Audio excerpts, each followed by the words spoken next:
ഇപ്പോൾ പോയ വഴികൾ എളുപ്പമല്ല. ഇപ്പോൾ ഇത് മരോട്ടിച്ചാലുള്ള ഫാമിലിയാണ് നമ്മുടെ കടയിൽ വരാറുള്ളത്.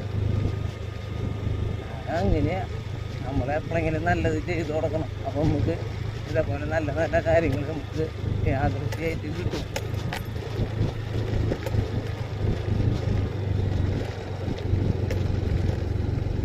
ഞങ്ങളിങ്ങനെ ഒറ്റയ്ക്കും ആൾക്കാർ വരുമ്പോൾ വഴി തെറ്റിയിട്ടേക്കും വരും. അപ്പോൾ ഞങ്ങൾ കറക്റ്റാക്കി കൊടുക്കാറുണ്ട്. നല്ല ചെയ്യുമ്പോൾ നമുക്ക് നല്ല എവിടുന്നെങ്കിലും വേറെ വഴിക്ക് സഹായം കിട്ടും.